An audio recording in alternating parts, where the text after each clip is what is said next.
You've tuned in to the show that celebrates life and all that makes it special. Sports, music, you, and of course, an ice cold beer or a glass of your favorite wine. And now, today's story. Hi. As some of you may know, we used to be the Jack Shit Show. What you may not know is why we decided to change our name to Life, Sports, Music, and Beer. Well, as you listen to our next guest, I think you'll understand why. Our conversation with Jim Mansilla, former Italian Olympic baseball team, World Baseball Championship, and World Baseball Classic coach, made us realize the power of determination of the human spirit and the life lessons to be learned from listening to the stories and experiences of others. But make no mistake about it, folks. Jim's story isn't simply about baseball, but about the challenges, opportunities, victories, and regrets we all face. And if you pay close attention, you'll hear how one event, however insignificant it may have seemed at the time, changed the course of his entire life. After speaking with Jim, we came to the collective realization that everyone has a story. And much more importantly, everyone has a deep need and desire to tell that story. We also realized the profound effect that someone's particular story can have on the lives of others. Listen carefully and you'll find that, much like yours, Jim's life is filled with circumstances, experiences, events, relationships, joys, heartaches, and lessons learned, all of which combine to make his story unique. What Jim also made us realize is that most of our life experiences are shared through either sports, music, and over an ice-cold beer or a glass of wine. And so, Life, Sports, Music, and Beer was born, and now proudly brings you the Jim Mansilla story, My Journey to the Olympics, Parts 1 and 2, the last episodes under the Jack Shit Show banner. And now, here's our conversation with Olympic baseball coach, husband, and father, Jim Mansilla. Hey guys, welcome to the show. We're real excited today. I've got a real dear friend of mine sitting right here in front of me. Actually, he's family. I've known Jimbo for over 40 years. He's married to my cousin. Anyway, his name is Jim Mansilla. And I'm not even going to say his age, but he's like me. He's an old geezer. Been around for a while. Got a lot of great stories. So you're in for a treat today. I'm not even going to belabor this thing. I'm just going to go ahead and ask him to get started. So by the way, I'm sorry, I have my co-host with me here, Rick. And we're really looking forward to this. So Jim, tell us a little about yourself. Now we're having a beer, you and I, all right? Tell me where you're from, a little bit about your background. Well, I was born in New Jersey in 69, so that makes me 71, in case you're wondering, soon to be 72. But we were talking earlier about how I actually, being born in New Jersey and how I came down to Miami-Dade College is a wonder in itself because, not having a father close by and directing, I didn't really know where I was going to go, what I was going to do. I played baseball, but I was I was a 240-pound baseball player, out of shape, but I was decent. And if I would have gotten in shape, I would end up playing professional baseball, which I ended up doing. Okay, but hold on a second. So you're from New Jersey. You grew up basically without a dad. Yeah. You want to tell us a little bit about that, how you got down? Because you said Miami-Dade. A lot of people that are listening have no idea what Miami-Dade is. Yeah, the college. Yeah, well, in New Jersey, I went to a high school up there, and it was pretty crazy back then. We had the riots of Plainfield, New Jersey in 1969, where we had the National Guard. We had 1,500 in our graduating class, and I was looking to get out.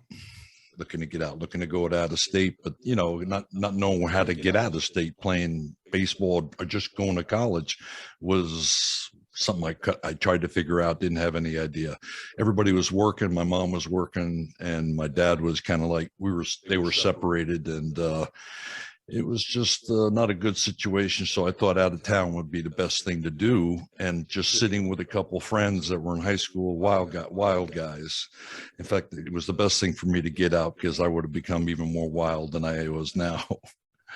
But anyway, they go, hey, you're going to go to school, go down to Miami-Dade. They got they got baseball team down there. The weather's beautiful. You can go with a couple of your cousins. And I go, well, I'll give it a shot. Yeah, but you didn't even know what Miami-Dade was? I knew nothing about nothing. I had no idea what Miami did.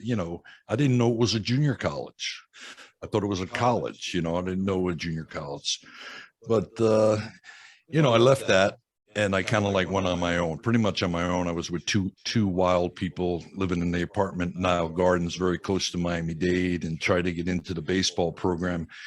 First day of practice, we got 100. There's over 100 guys trying to make this team. How old are you then?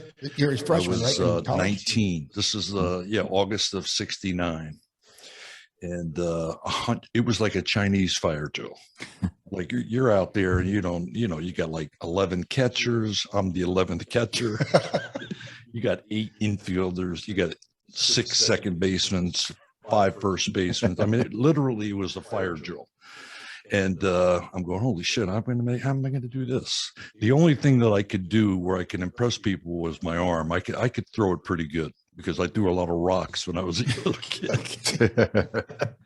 A pretty good arm. They said I had a plus arm. They measured, I guess, his numbers 1 through 7, and some of the scouts said I had a 7. So that was my.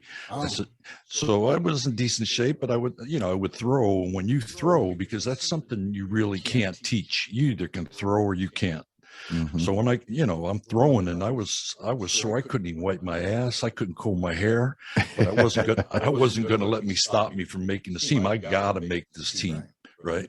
Where were you living? Who were you living with down here? On your own? I was living 2 guys in New Jersey that the families knew, Italian guys, Johnny Straniero and Anthony Pelli. And I came and lived with them down there because they had already been at Miami-Dade College. And they were telling me about it. Yeah, they got a baseball team. No baseball players. So I was they were completely on the other side of the fence. I didn't need to be with them guys as I was playing baseball. And there was a whole other thing. My mind could just take off if I tell you some of the stories what happened with them guys. But anyway, trying to make this team was my. I mean, I could care less about school. I mean, I went to a Catholic school growing up, so I had pretty good. That didn't help you, Jim. No, it helped me a lot. Really? Yeah. Not for my eyes. When I look at you. It helped me. It built the foundation. So when I went to school at Miami-Dade, it was pretty easy. Tell you the truth. So I was able to put a lot of energies into making the team, and the biggest thing was because I was big at birth, and I didn't know what getting in shape was until I went to Miami-Dade. Really? They beat me up. I mean, I was so sore. I literally was like, come home, eat something, and just knock out because I was just out of gas. So, they whittled it down to like 60, and then I'm still on the 60, and I'm paying my way. Everybody's on scholarship. Bucky Dent was on the team. Oh, wow. He had like 6 guys drafted. Bucky Dent was on that team? Yeah, Bucky Dent was on the 1969 Miami-Dade team. Wow. Well, it was actually the 70 because 69 was the fall, and then 70 was when we actually played the first season. But Bucky was there, and he was, out of Hialeah, and he was pretty good. Drafted high, and he was a good player, really good player back then. And they had him at third base in the beginning, and they ended up moving him to short. But anyway, it was a struggle to make the club, but I make the club, which was like you can do that, man. Like I was pumped up. But you didn't get a scholarship. Didn't get a scholarship. How'd you pay your way?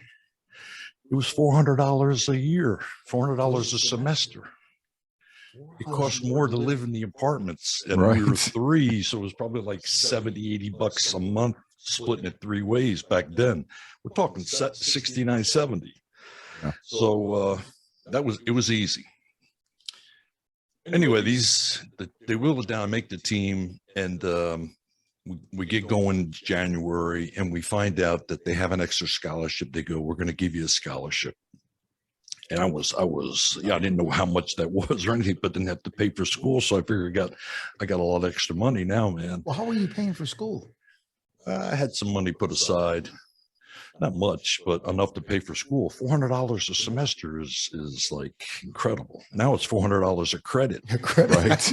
Right. It's like a big difference now, man. Unbelievable.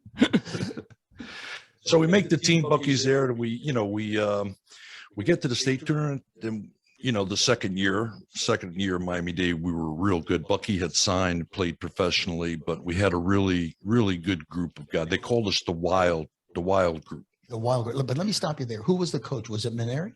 What's that? Was it the coach? Demi Maneri. Demi Maneri.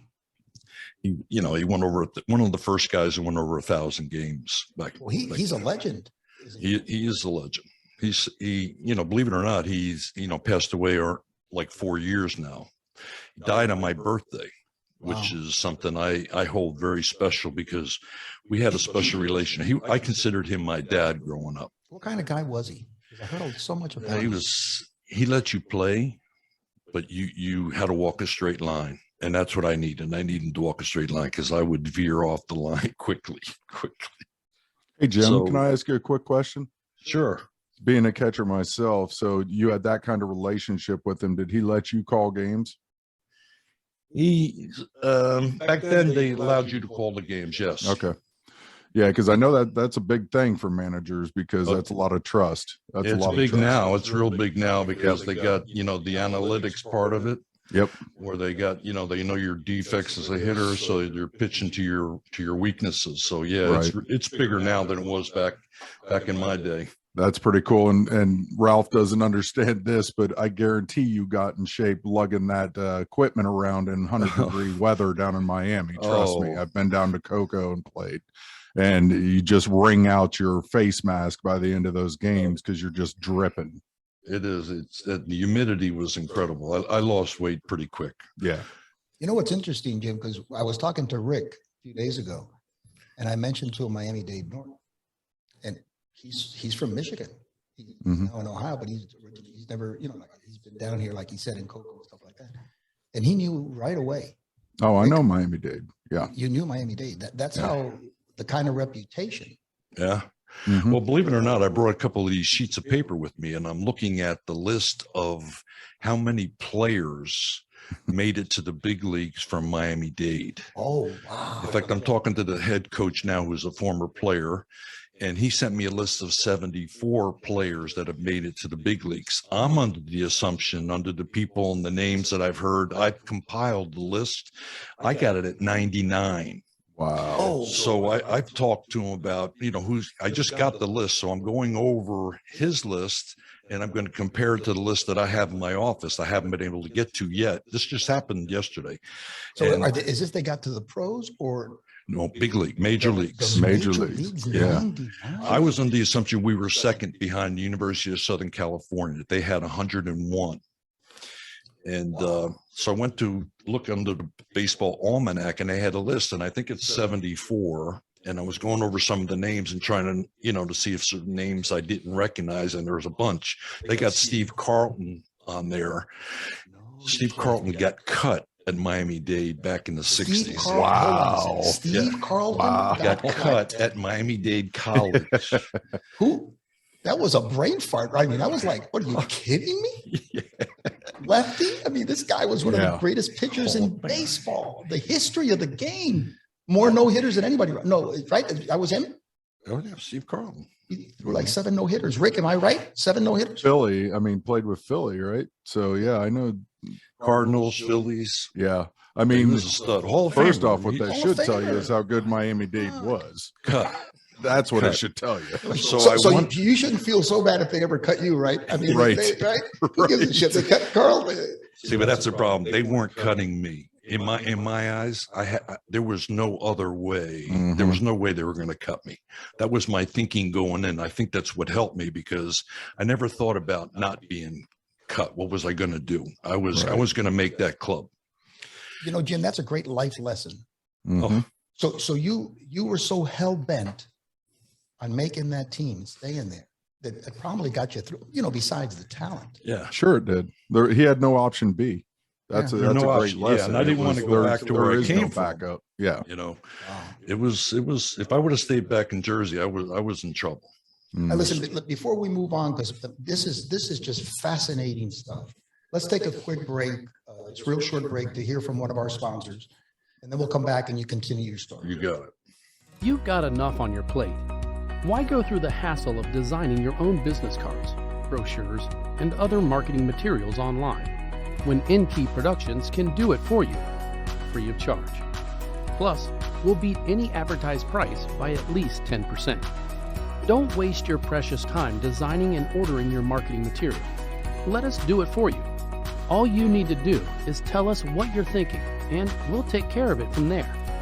No design fees, no hassle, and delivery straight to your door. So, let us handle your marketing materials. That's what we do, and we do it better than anyone else, and for less. Visit inkeyproductions.com or call 305-697-0662. That's inkeyproductions.com, 305-697-0662. And use your time to build your business, not your marketing material. InKey Productions, your one-stop, hassle-free personal printing and marketing professionals, where excellence is our only goal.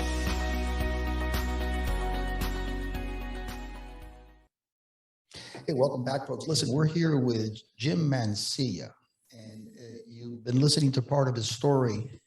But Jim is an incredible individual. I mean, the experience. If you're a baseball fan, if you're a sports fan, and particularly a baseball fan, and you're into the Olympics, he's like all of that wrapped up into one. The experiences that Jim has, I've known Jim for over 40 years. And you know what's interesting? I'll just share this with you listeners, you viewers. We were talking last week. We've known each other for over 40 years, like I said. And Jim says to me, he says, you know, Ralphie, most people don't know my story. Right, Jim? Yeah. You know, and it's not something you go around telling people. They won't believe it because just by how it happened, and you know, it's fortune and following the road. I tell it in class at times that when you come to crossroads, you don't know which way you want to go. This way, well, what happens if you go the other way? What's going to happen? You got to go figure it out. And when I was at Miami-Dade, and you know, after the second year, we go to the Junior College World Series. Let me stop you. I'm sorry, because I just want to make sure that people understand.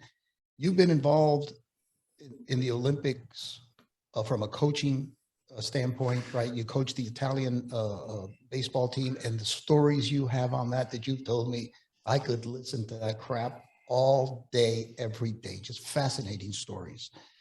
The number of big leaguers, like for those of you that are listening, maybe you're too young, you don't remember Bucky Dent. Bucky Dent was the shortstop for the New York Yankees in that famous one-game playoff against, and I remember this, Mike Torres. He hit that 3-run homer that won it, 163rd game. Jim, you know, Bucky Dent and Jim played together at Miami-Dade, and he's coached at Miami-Dade. He's been involved in the Olympics. He knows a ton of major league ball players. His story is just fantastic. So if you're listening to this and you're a sports fan, an Olympic fan, or just someone that wants to hear a fascinating story that perhaps will help you in your life, this is the guy. So Jim, I'm sorry to interrupt. Go right ahead. You were talking about Miami-Dade. Well, how the Olympic thing actually started is just an incredible journey in itself. Is like I was saying, I went to Miami-Dade College after the second year. Our team was real good. We go to the Junior College World Series, and I got recruited to go to the University at Toledo by Stan Sanders, was the head coach. I didn't know it at the time when he says, you'd like to come and play at Toledo, and I had nobody saying, you know, here's a scholarship. This guy is the only guy that offered me a scholarship to go to the University of Toledo. So I immediately signed because I had no other choice. Of course, right. And I go, well, okay, where is Toledo, by the way? You know? That's funny because that's in Ohio, Toledo, Ohio. Rick is from Ohio. Yes. No, Rick is from Michigan, but he lives in Ohio. And it was so cold coming from Miami. I go, what? Hey, Ralph, but anyway, this guy tells me, have a scholarship, go to Miami-Dade. How would you like to go to Italy? In the same breath. What? Right after I signed the scholarship, he goes, how'd you like to go to Italy? I go, Italy? I'm 100% Italian. I'd love to go to Italy. He goes, I want you to write a letter to Luciano Capicchioni. Say that name again. I love that Yeah. name. Luciano Capicchioni. Okay. He graduated from Michigan State back in the 60s, and he was the contact. And I don't know to this day why I wrote this guy, Luciano Capicchioni, a letter. He said, tell him all about yourself. I didn't even write my mother a letter when I was at Miami-Dade for 2 years. I wrote a letter to Luciano Capicchioni at the World Series after one of the games. I sent the letter. What'd you tell him in the letter? What'd you say? What did you say? I told, he said to write the letter, tell him about yourself and see what happens, is what he told me. I mean, I wanted to go to Italy, but we're in the World Series. We're trying to be the #1 junior college in the nation at the time. So I wrote the letter, Ralph. I don't know when or why I wrote the letter. I sent it and continued to figure out if we can win the World Series. So we win the first 4 games of the Junior College World Series. We're in the winners bracket. Mesa, Arizona beats us back-to-back in 2 good games. We finished second. We go back to New Jersey. Going back to Florida, Miami-Dade. I call my mom and tell my mom, hey, listen, I'm going to stay here a couple more weeks because I was done at Miami-Dade for 2 years. I'm gonna be here, get my stuff, and I'll pack up and be home in the end of the month, like 2 weeks. She goes, I don't know if you want to do that. Your uncle, my Uncle Charlie, who was at the time kind of like my dad, and he was on his deathbed. I came back from Colorado. Not 6 hours later, I had packed my stuff up and I drove to New Jersey, done with Miami-Dade, finished with it. I'm going up to New Jersey. I get to see him, and he ends up passing away. You made it on time? I made it on time to get to see him, and he passes away. We bury him. 2 days later, I get a call from Alitalia Airlines. Your name Jim Mansilla? I go, yeah. You got a prepaid ticket to go to Italy. Oh my God. I go, Wow. Okay, when can I go? He goes, you can go whenever you want. I go, okay, I'll go. I didn't want to go originally. My mom kind of said, your uncle would have went with you if he was alive. You got to go. I end up going to Italy. I don't know Italian. I don't know where I'm going in Italy. I had Luciano Capicchioni's name. That's it. How old were you? I was 21. 21. Yeah. So I get on a plane. I'm going to Rome, and I got one telegram, Luciano Capicchioni. I go, when I get there, when I get off the plane, how am I going to find Luciano Capicchioni? Which is like, I don't know why I'm even doing this, right? As the plane takes off from New York, Jim Mansilla, please come to the cockpit. Never heard that in my whole life, ever. Not even now do I hear anybody going to the cockpit. I go to the cockpit, there's another telegram. Jim Mansilla, I'm unable to pick you up at the airport. Please come to San Marino. Signed, Luciano Capicchioni. Where is San Marino? Anyway, long story short, I get to Rome. I'm going down to southern Italy. I'm supposed to be going north. I get there at midnight. I arrived in Rome at 9 in the morning. At midnight, I finally get to San Marino. It's a small republic. In fact, it's the smallest republic in the world. They have their own Olympic team, separate government within Italy. I never even heard of the place. Republic That's cool. of San Marino. I get off the bus. There's nobody around. It's midnight. I got 2 bags. There's nobody around. I go, okay, what are you going to do? I'm going to find a hotel or something. I got to get some sleep. I'm out of gas. I saw a cop car. I stopped the cop. He goes, Mansilla. Like, this guy had known me for like years. I go, yeah, Mansilla. Here's my passport. Take a look on this. So he takes me to the hotel. I go to the hotel. They want to take my passport because in Europe, they take your passport. They keep it overnight. I go, no, you can't have my passport, man. My passport, that's how I'm getting back. Mm-hmm. So anyway, they hold on my passport. I go to sleep. I was out cold. I get woken up by Luciano Capicchioni. I get to meet this guy. We say hello. He speaks English because he had graduated from Michigan State, right? Oh, from Michigan State. Did you hear that, Rick? Yeah. Michigan State, East Lansing, Michigan. Greg spoke English, fluent English. Born and raised in Italy. He gives me my American passport, and in the other hand, he gives me a San Marino passport, obviously illegal. They get me acclimated. I think it was like a Thursday or Friday. Our first game is Saturday. I'm playing the game as a native, as a San Marino resident. I should have kept the passport, but I didn't. You didn't. Anyway, playing at a junior college and then getting into the first game, watching the first game, it was like playing high school. That's the level of baseball back then. And I stuck out like a sore thumb. I didn't start at Miami-Dade, but it was pretty easy.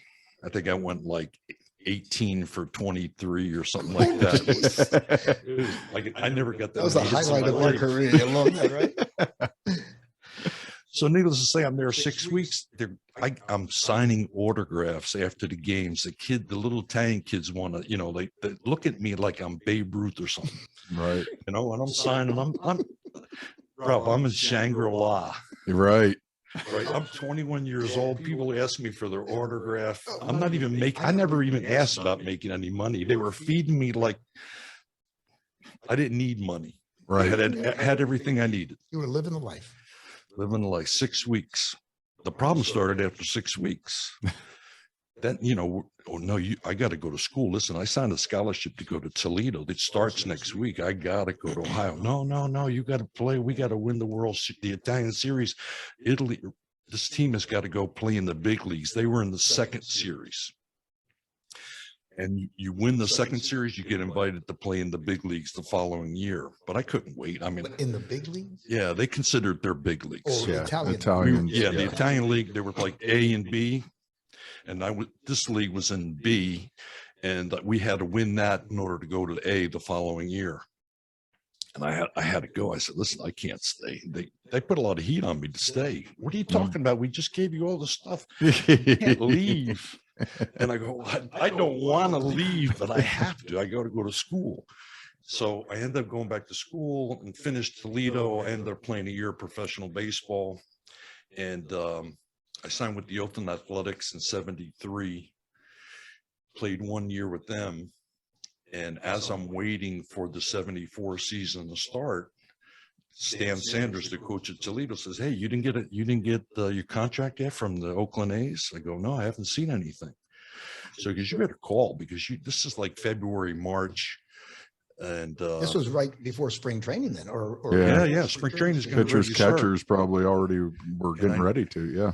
I never got the contract. So I called the Oakland A's and I go, "No, Jim, you've been released as of October." Oh, wish I would have got the memo. Don't you tell anybody that, because I got a couple jobs. In fact, I had started the proceeding to get reimbursed. Like got a lawyer. You guys messed my life up, man. What are you doing? So anyway, nothing ever happened. But as soon as I found that I was released, I called the people in Italy. Hey, you remember Mansilla? Call Luciano, right?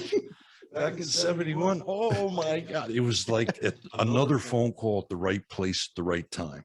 "Jim, we need you to come over. Can you come over?" I can go, "Well, what about tomorrow? Is that too soon?" So I ended up leaving the next day, went over and I stayed 15 years. 15 years. It culminated with being the head coach of the Italian Olympic team in the '84 Olympics, with all the stuff that went in between. But from that letter, and I tell people that's one of you never know what's behind these doors. Mm-hmm. So I wrote this letter. I stay 15 years in another country. I didn't know how to read or write. I'm fluent and I write it now, still keeping in touch with people over there. But we played in the Olympic Games in 1984. No, but you don't want to get into that right now, because I'm sure I have some questions for you about those 15. So you played 15 years before this Olympic deal, right? Right. I was there in '71. I went there between Miami-Dade and the University of Toledo.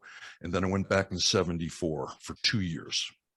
'74, I went over and they had an American coach, Alan Mearsand, who ended up being a big time agent for players.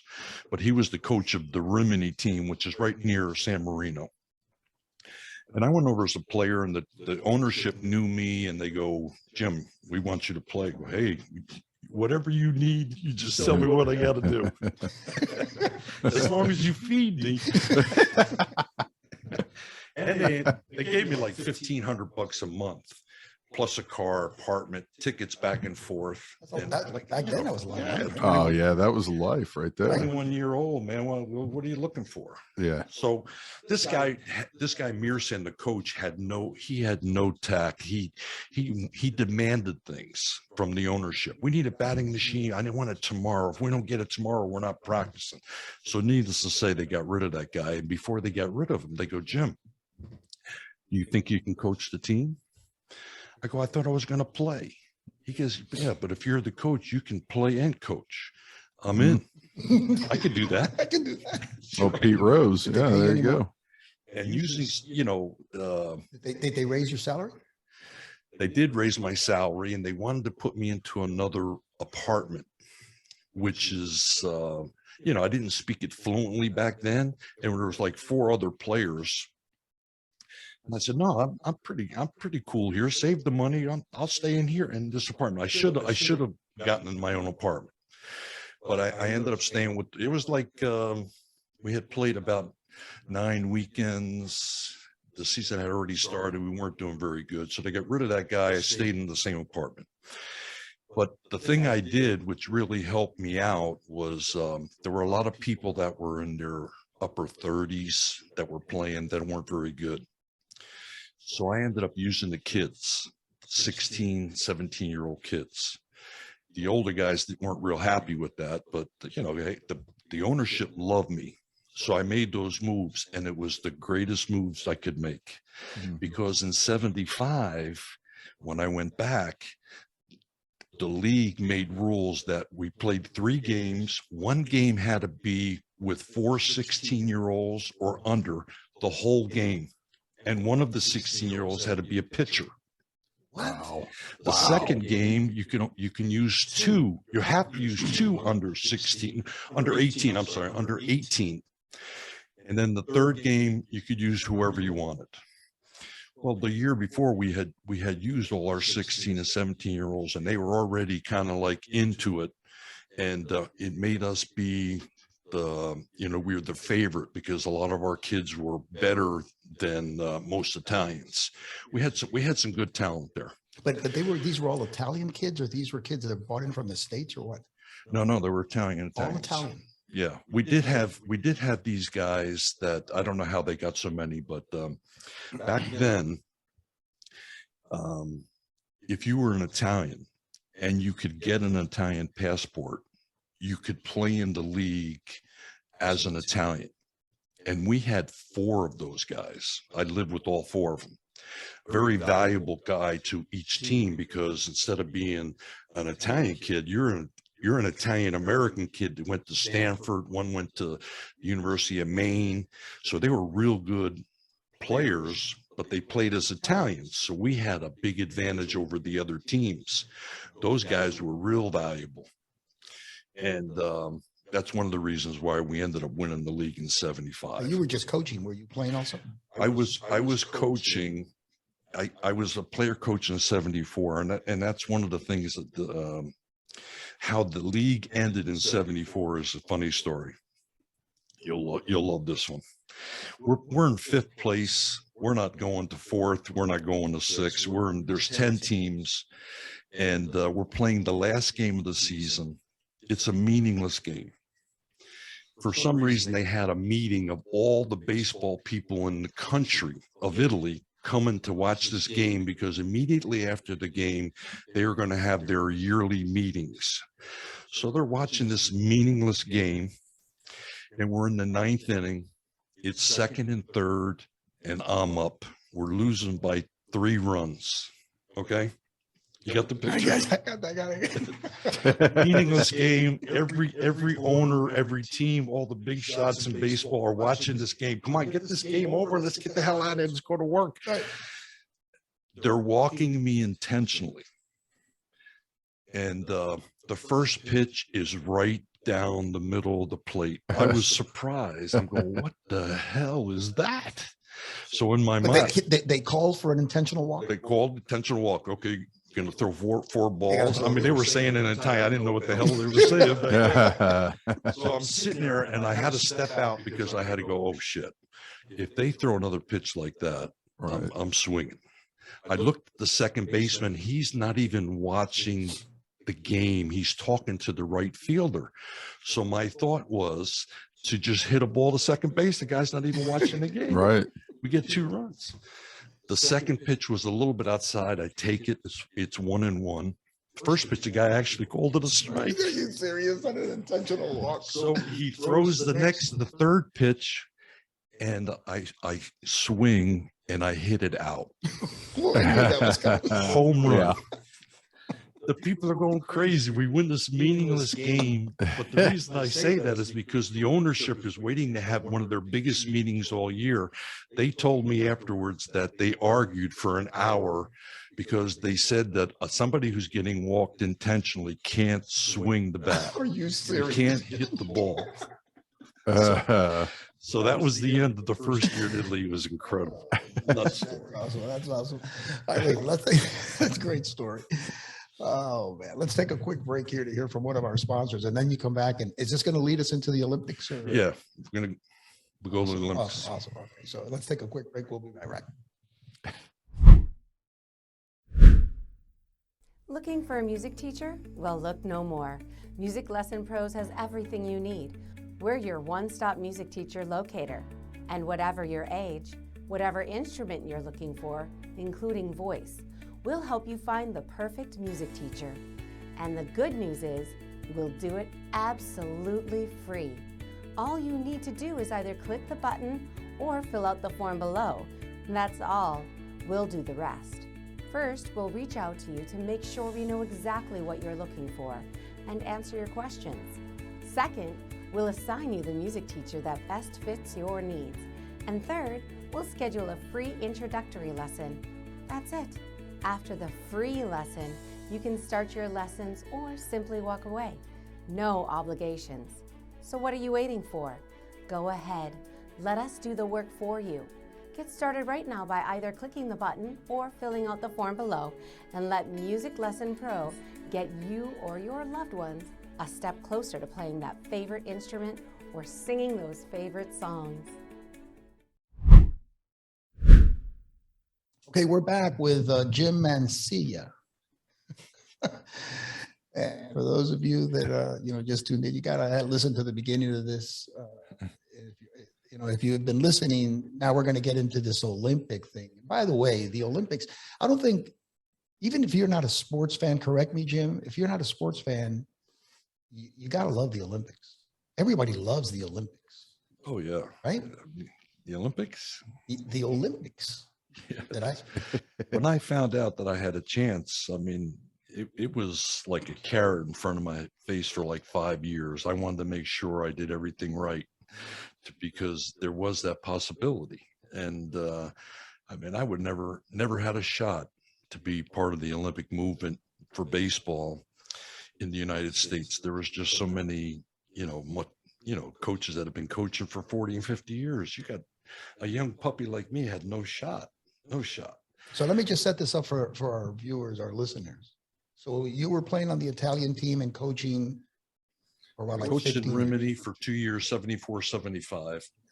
And then I ended up going back to Miami-Dade for 3 years. I came back in Italy in 79, and I stayed 3 years more, 79 to 81. And we won the league 79. We won the league in 75. As a coach, I left because I was looking for a real job, and Maneri had reached out to me. He had been in Italy that summer, and he asked me if I wanted a job to coach at Miami-Dade. And I says, Doc, you didn't come all the way to Italy looking for an assistant coach. If you got a job coaching baseball, I'd leave right now and go to Miami-Dade and coach. Really? And he says, okay, let me get back to the States, make sure I can make it happen. He calls me. I end up leaving Rimini after winning the league in 75. I went and coached at Miami-Dade from 75 to 79. You were the coach or the assistant coach? I was an assistant coach. Under Maneri? Under Maneri. So you must have learned a hell of a lot. Oh, yeah. And they had Joe Arnold, who ended up being the coach at Florida Southern. He was an assistant, and Coach Simone. I learned a lot. And it was fun dealing with kids. I was fairly young, but 70, when I was 25, it was fun being in a great setting like that for a coach, because I wanted to coach for sure. Well, anyway, I was in Miami-Dade for 79, and in 78, the summer of 78, they have the World Baseball Championships in Italy, and Maneri was on the staff. So he asked me if I would go to Italy and be like a scout, because I spoke the language and helped them, because, they wanted to see these other games of other countries. And I ended up doing that. But that's when Rimini said, hey, we missed you. Where you been? I said, I'm working at Miami-Dade. I'm having fun. He goes, how would you like to coach in Rimini again? So wait a minute, you were offered a scouting position. Not a scouting. It was non-paid, non-paid position. I was going to be a translator for Maneri and help him, and I go, yeah, I can do that. I'll even pay. I was going to go see the people that I missed, right. Really. And when I was there, Rimini asked me if I want to coach the Rimini team, and they were going to give me $35,000, 7 months. This was tickets. In the 70s, right? 35,000. And I'm making $12,000 at Miami-Dade in 74. So it was a no-brainer. Yeah. Yep. So I go to Rimini. We win the league in 79. We win the league in 80. We're in the final game of the World Series of 81. By far my best year of coaching, because we had lost a couple players that got hurt. A couple of them didn't show up, and we still got to the final game. The 7th game's in Rimini. Mind you, we won the last 2 championships. Okay, but hold on. This is the what? The European World Series? No. This is Italian. The Italian Baseball League. Italian Baseball League World Series.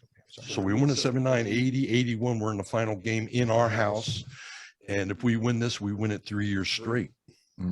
By far my best coaching job, because like I said, people were hurt. People, I had put the pieces together. It was working perfect. We lose the 7th game.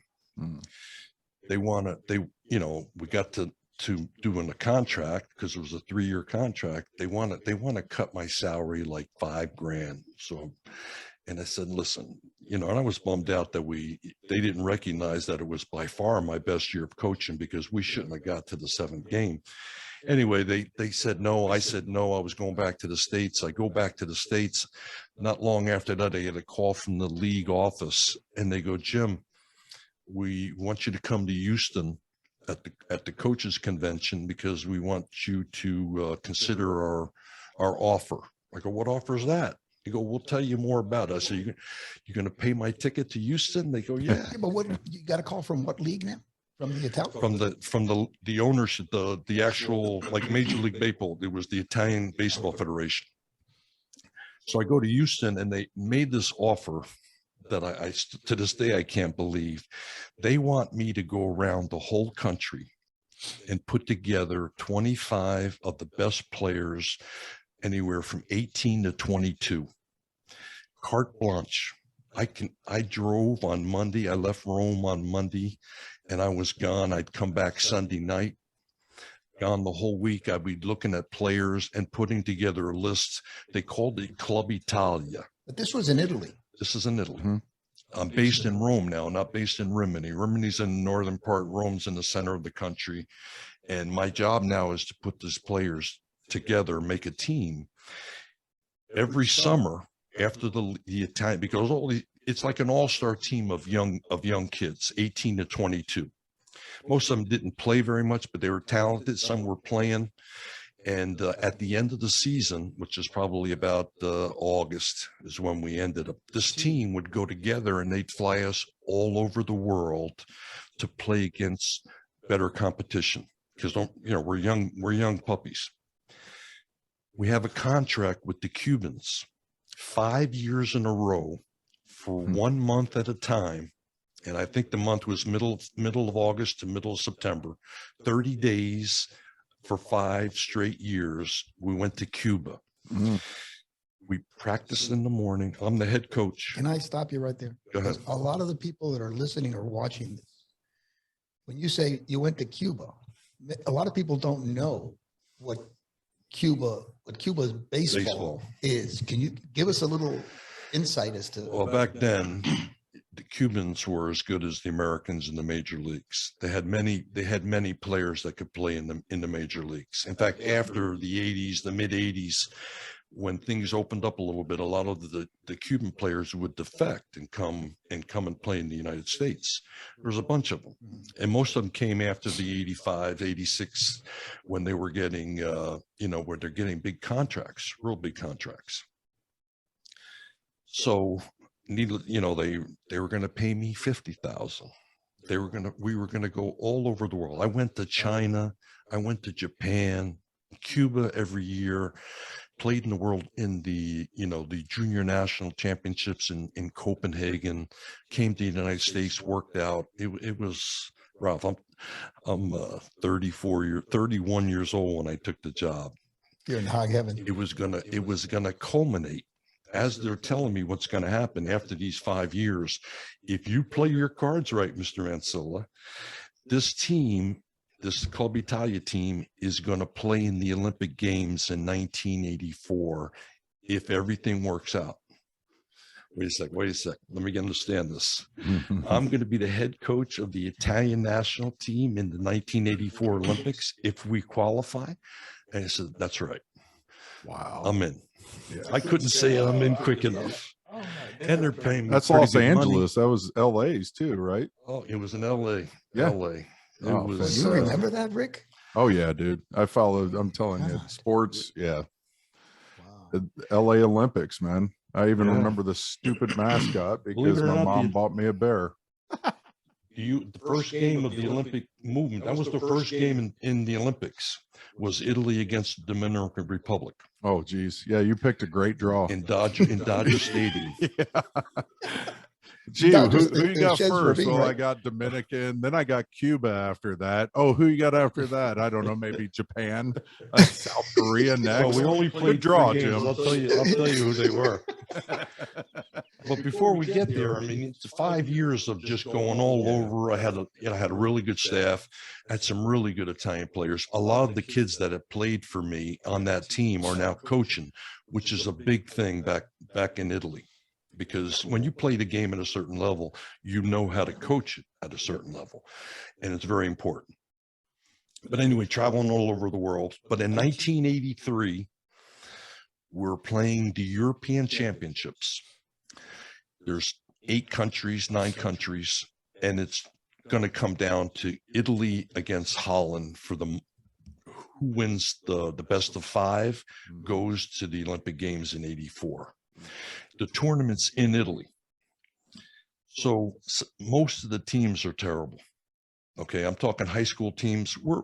I guess we're a good college team. Right. That's probably how to describe the level we were playing. Holland was excellent.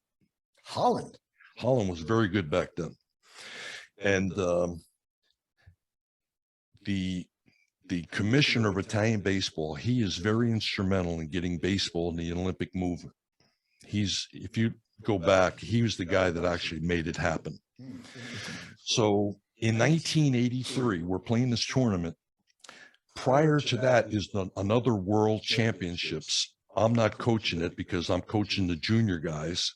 He took the older guys to Japan to play in the World Championships. Just so happens, Italy plays Holland in Game 7. Italy is winning 10-0 in like the 6th inning or 7th inning. They lose the game 11-10. After that game, they come back to Rome, and all I hear is grumbling, and they go, Mansilla, come here, get in the office. There's 5 people in the office. There's the head coach of the team, the national team that just got beat, me, and the president of Italian baseball, along with 2 other decision makers. So there's 5 of us. And it went pretty much like this. Do you think after getting baseball in the Olympic Games, and I'm going to have you coach the team when you can't beat the team that we need to beat? You're winning 10-0. You're done. You're fired. Wow. Mansilla, can you coach the team? Wow. I couldn't say yes fast enough, but I did say, I have one request. And he goes, what's that? And I said, I just want to be able to pick the team. Done. You're the head coach. So we're preparing for this tournament in '83, the European Championships. I can use whoever I want. Obviously, I want to use my junior kids, but we had to win. So the plan was, all right, let's win this because I can use those Italian Americans that were pretty good, and keep some of the young kids off. I felt bad doing that, but we have to win or we don't get to the Olympic Games. Right. So we played. We had like half of them, like a 10 and 10. Italian Americans, one from Stanford, but had Italian passports. This was a big thing in the Olympic movement back then.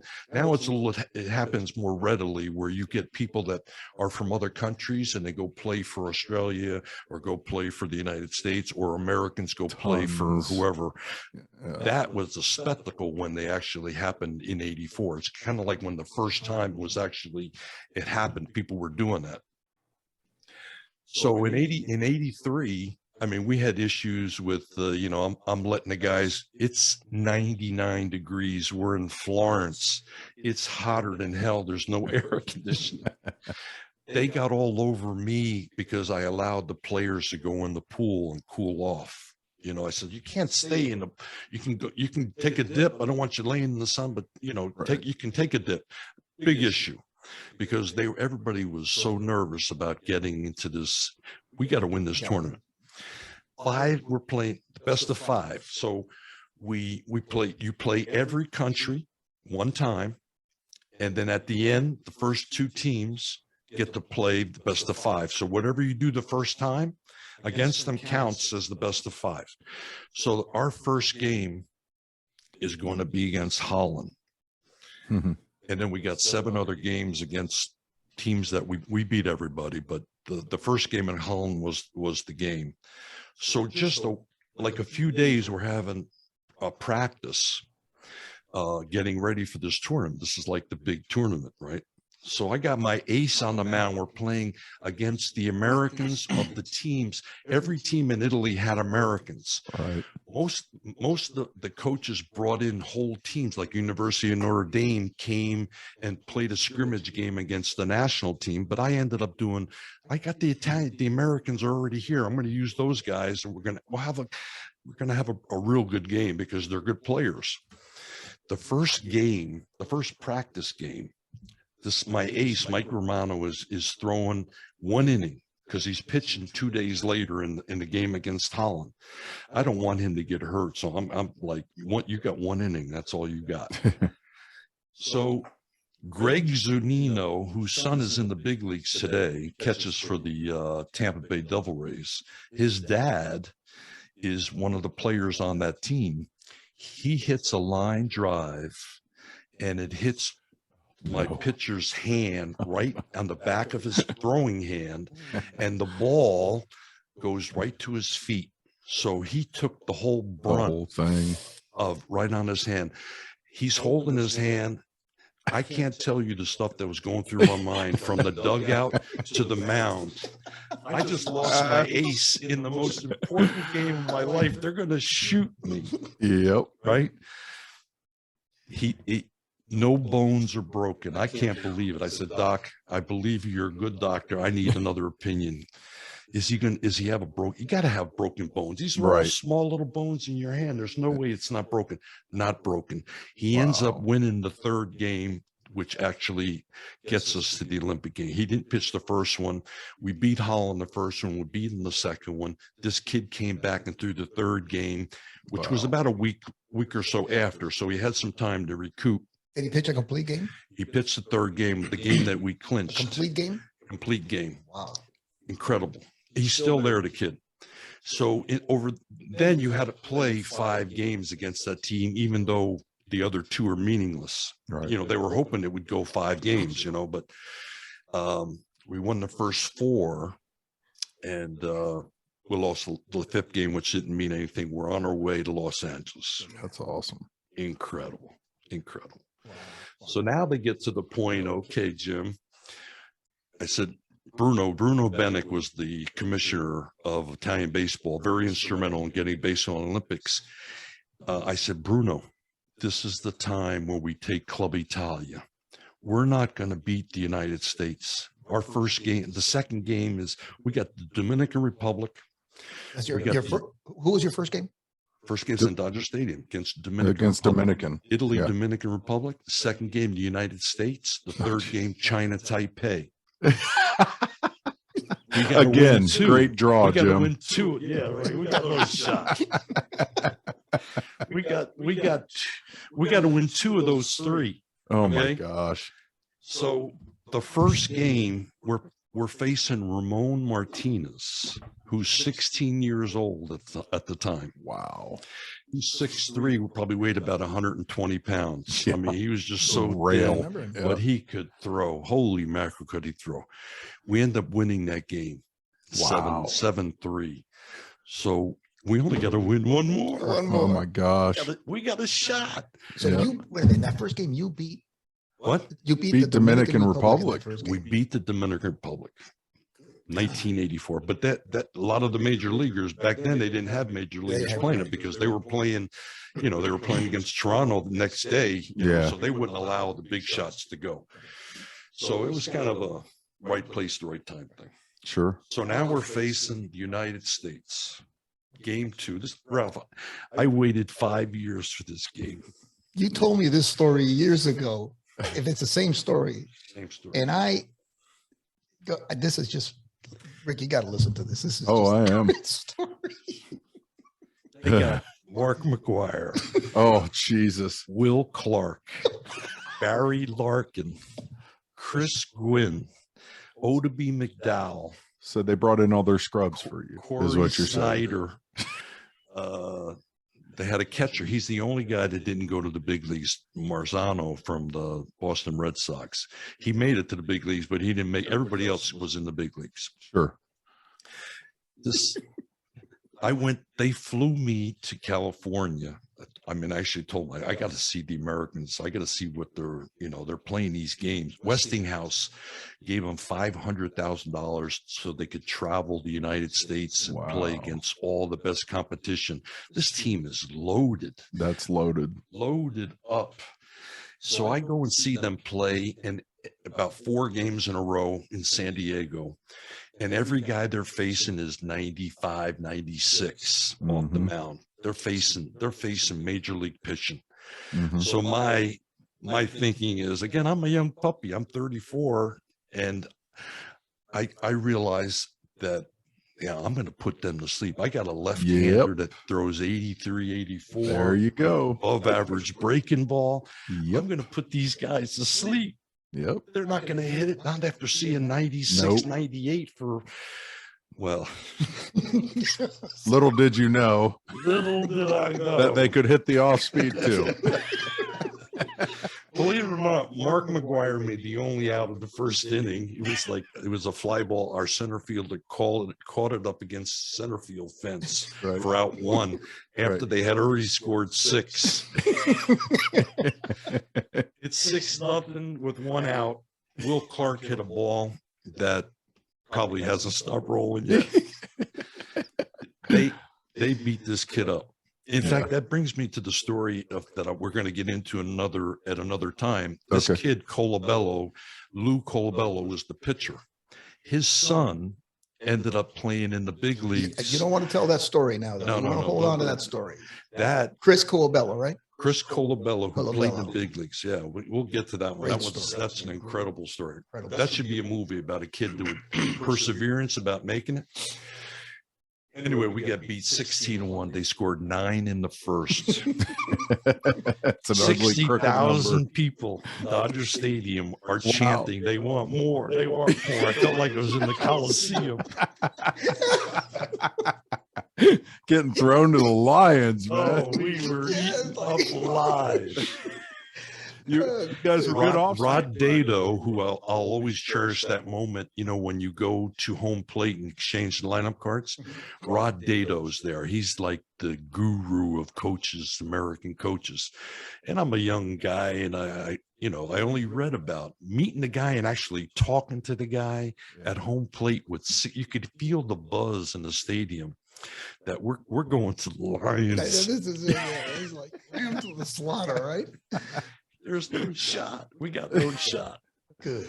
What an incredible! I mean, they were so good, so good. You could tell that. Who pitched for them? You remember? They threw the whole. It was like a practice game with them. After They threw like 5 or 6 first. against you. Yeah. Do you remember? In fact, when I tell the story, Coach, wake up! They're like, hey Jim, wake up! It's 9-0. It's time to change the picture. Off the same guy, you left that guy in there for we gave up 6 with the same guy. He had the bases loaded. I took him out. And I went too long. Yeah. But yeah, I was in awe of what was happening. Is what it was. Looking back, it was like I had a lot to learn as a coach. But that's the way you learn. You learn from your mistakes. Learn, definitely. There's another one in Cuba that we'll get to. The Cuba story, that's going to be it for another show, another episode. Is a great story. So we lose that game 16-1. The kid that came in ended up pitching pretty well. So he was a homegrown Italian kid that was real good. He was a prospect back then. And then we played China Taipei. Still, we win one more game. Yep. We're going to the medal round. So who'd you play in the third game? We're playing China Taipei. Okay. One of the best back then. They were good. Were they? Yeah, they were that good. They were that good. Yeah, that's a huge Olympic program. Tell us about that game. I mean, what happened? That game was pretty much like the other one. We played a little better. It was 10-1. Oh, that's an improvement. 10-1, and so before going, I was trying to tell you that before we're leaving Rome, going to the Olympic Games, picking the team. I said, let's take Club Italia, that team that I put together for 5 years. I was telling the president that we're not going to win the gold medal, Prez. I hope you don't think we're going to win the gold medal. He almost fired me on the spot. He goes, what the hell kind of coach are you? How do you coach and not knowing that you got a chance to win? I go, wait, coach, hold on, Bruno. I mean, we're playing Japan, right? We're playing Cuba, playing the United States, Dominican Republic, China. Yeah. I says, we're not gonna get into the final. We're not gonna get into the middle round. So let's go with our kids. Let's go with the young kids and give them and groom them. Let them feel what it's like being on. We ended up winning one game. We might not have won that one game, but after 3 games. Huh? Who did you beat? That was the first game. Dominican Republic. Dominican. That's a huge win. It was a big win. That's probably the win of the program for Italian. How do you remember all this, Rick? No, he told me at the beginning of this story. It was their first draw. It was Dominican, and I was like, oh, geez. Ramon Martinez. Martinez. He had no name back then. Ramon Martinez was, who was that? Because he didn't make it to the big leagues. He was only 16. Right. Yeah. He got there at 19, 20. He filled out. It was so I didn't know what, being in the Olympic Games and watching all the things. We get on a bus and there's the dream team basketball team, like nice. Michael Jordan, Patrick Ewing. They're on the bus going to the venue. Some of the things that remain vivid in my mind, being in the Olympic Village, you could eat 24/7. You got 3 o'clock in the morning from jet lag and you wanted to get orange juice. You can get whatever you want. Hey, Ralph, real quick. You notice that Jim's fondest memory, that's why I love catchers and why we're big guys, is out of everything, I can eat 24 hours in this venue. It's not, hey, I met Larry Bird and Michael Jordan. It's, dude, I could eat buffets all day long at 2 in the morning. Bird and the hell with Johnson. I could eat all. That's a great point, Rick. Being a little guy, I don't know what that's all about. No, you don't know what that's Rick, when I take you to Italy, you're going to know what it's like to sit down at an Italian meal. Oh, my gosh, dude. I will take you up on that. I would love to go over there. Dude, let me tell you something, Rick. And for you viewers, I often go, we're family, go to Jim's house, and he's got, this is a side note. You had, tell him about the oven. You had the brick oven. Listen to this. Well, I wanted the pizza oven because everybody in Italy had one, and they cooked all their food right there in their kitchen. They had it in their house in the kitchen. And I said, no, I'm not going to have it in the kitchen, but I ended up getting one for the backyard. I had it. Well, tell them what it is, though. Well, it's an Igloo pizza oven. It weighs like 3,000 pounds. I couldn't get it in the backyard because it was too heavy. So I had a crane pick it up from the front of the house and drop it in place. And wasn't your normal way of setting up an outdoor. Yeah, we go to Jim's house and he would make pizzas. I didn't know awesome. this. He make, he from scratch, and those pizzas are done in what, like a minute and a half? Oh yeah, there's a lot to it. I'm still learning. I know. There's a lot. That's there's cool. A lot to cooking in them. Yeah. So when you go to Jimbo's house, we call him Jimbo. You go to Jimbo's house, there's food, man. There is a lot of food. I would This is the expect Italian nothing else blood. from an Italian. Together with ever. Cuban, because the Cubans eat Yeah. pigs also. And my wife Cuban, right? And your wife's Cuban, so it's kind of cool. Amazing. Oh All right, man. sorry about that, but yeah, go back to the venue itself and the Olympic Village has got to be those unreal. are some of the things that how people were cut out from being in the Olympics because of 1/10 of a second. If you were a swimmer or if you're a runner, you got there or you didn't get there because of just milliseconds, Yeah. right? So when we got in and we got into the village and we're eating, you could see. I remember this Bulgarian wrestler was sitting at a table by himself. And I can't even describe how focused his face looked about. He was there business, Right. strictly business. And to be able to see that, and what it takes, because you got something you're there for. This guy had nothing was going to get in his way. He ended up winning a gold medal. Wow. But pretty much everybody walking in that place was focused. Mhm. And, it was in the Coliseum. They had the opening ceremonies, and there were over 100,000 people in the ceremonies. Yep. Ralph, I can tell you when they introduced Italy and the cheer, the people that would cheer you in, I knew I wasn't walking on the ground. I was like, Yeah. it was just goosebumps. It got even worse when they announced the American team when they came in. The roar from the fans is something I'll never hear again. It was just an incredible moment. And being all happening from a letter. If I don't write that letter, That's amazing. nothing like that happens. Is that an amazing thing? Yes, How that's. you I mean, don't know what's behind. you couldn't have those said terms. it better. Yeah, That's you couldn't have said it better. There's a life Truly lesson critical. right there. Yeah. That sometimes there's the little things that we don't do. The new generations. Right, exactly. And if you do that one little thing that you say, well, why should I do this? Why should I do that? You never know, Jim, what that one little thing can lead to. Right. Mhm. That's a tremendous lesson. Listen, let's take a break. I think we're going to wrap this up because, and we're going to for the next episode. So next episode we're going to go into the Olympics, and you're gonna walk us through. Do the Olympics? Yeah, to the Olympics. Well, we just went through the No, Olympics. but I'm talking talking- the World Championships. The Exactly. Cuba thing. I'm sorry. Yeah, right. Some amazing stories, and also the Cuba story. When you guys went to Cuba to play, we got to tell a little bit about Cuba and your experience there. I mean, these are, Jim, I got to tell you something. These are stories that I myself could sit here and listen to for hours upon hours because there's just so. I mean, there's not only entertaining, but there's so many life lessons to be learned from this. It's taught me a lot. But You have an amazing story. Let's take a quick break and we'll be back in just a minute. There's always time to settle down with a good book, especially when they're by local writers. And with Sophie Publishing, the reading list is always dynamic. Whether it's children's tales, nonfiction, science fiction, war stories, or even memoirs, these eye-opening stories with fresh perspectives always offer uncensored fun and adventure for all ages. Visit our website, and within days you will be caught in adventure, laughter, and lore worthy of discovery. Sophie Publishing Books, always great page-turners.